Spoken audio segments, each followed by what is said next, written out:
Hi, I'm Josh. And I'm Kirstie. And today we're going to be talking about VidCon and what we got up to in America.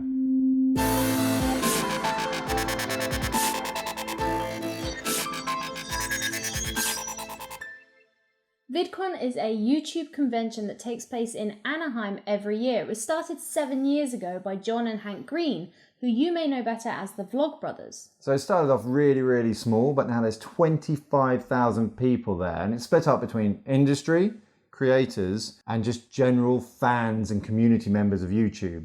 And there's a lot of those guys there. But we're going to focus on the creators because that's most likely what you are. Now, what do you actually get for the couple of $100 it costs to get a creator ticket? Well, you get to go on things like creator keynotes, you get to go on the second floor of the convention center, which is actually quite a big deal, and you might get to meet some of your YouTube heroes. If somebody is pretty big on YouTube, chances are they are going to be at VidCon. I went to see a talk by Corridor Digital. You know how much I love those guys. So you had Sam and Nico there, but also Ren, Jake and Carmichael. It was a really great talk. They talked about how they come up for ideas and then how they go about filming them. I even asked a question and it got answered. But yeah, it was really great insights into filmmaking. I also went to see the Rocket Jump guys, the people that are putting out the short films at the moment. So I had Jimmy Wong on there, you had Clinton Jones. Again, they talked about how it is working in a team. All of them accomplished YouTubers in their own right, and how they're making this content now. Really interesting stuff. While Josh was doing that, I scurried off to go and see how some of our favourite British filmmakers, such as Tom Scar and Jack Howard, were doing. Jack Howard in particular was doing a Q&A where he was talking about finding a separate audience on a third-party platform like Fullscreen. I was also really lucky to go to the Devin Supertramp Q&A. Now, I haven't seen him talk before, but it was so heartfelt. He talked about how he makes those amazing videos that he puts out there, how he works with brands, and also how he just has trouble working out what's going on with YouTube algorithm or what's going on with Facebook and when he should be releasing a video and what he should be putting on what platform. We've got more about that later. The CEO of YouTube also announced in her keynote the brand new Creator Hub, which is going to be awesome. It's going to be better than it's ever been before. We're going to put a link down in the description. You should utilize it if you can because it's a great resource. As well as that, they're going to be rolling out new support for creators, and they've got some exclusive YouTube Red coming out, which looks pretty cool over the next couple of months.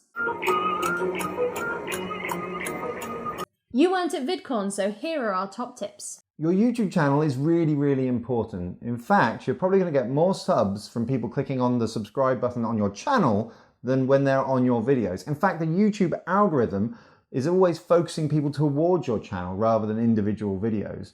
So make sure it counts, get the branding right. This is your face on YouTube.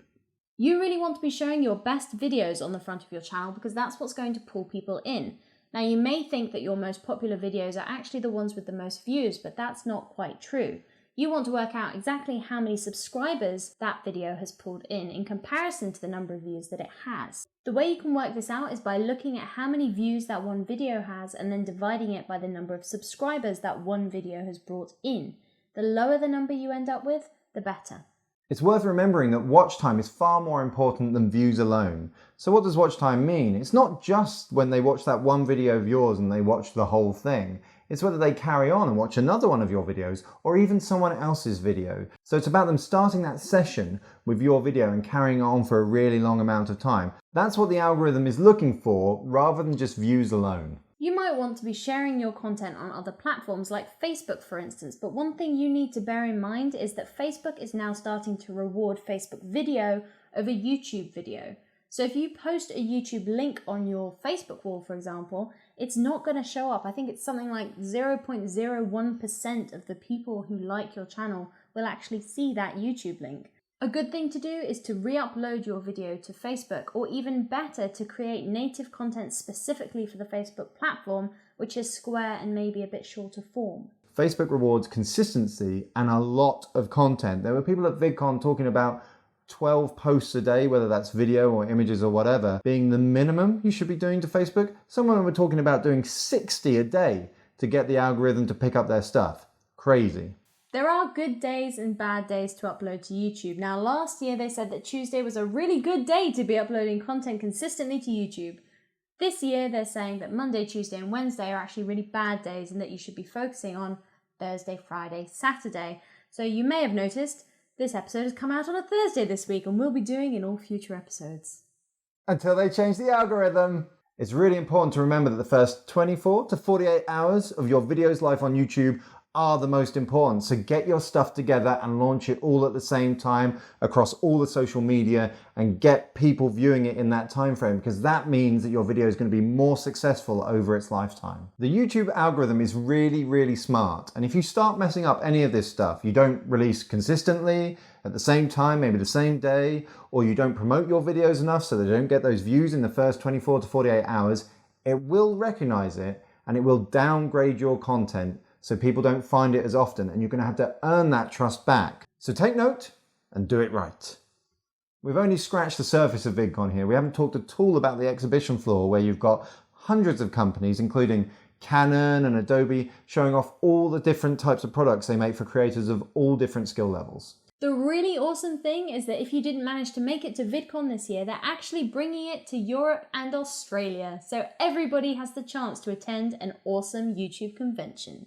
We also managed to convince the amazing people over at Corridor Digital, Rocket Jump, and Film Riot to answer a few questions for us. Now, they haven't filmed those yet, but they'll be coming over the next few months, so keep your eyes peeled. We hope you enjoyed this episode, guys. Do remember to subscribe if you like this kind of thing. You can talk to us in the comments below, or you can follow us on Twitter. See you next time. Bye.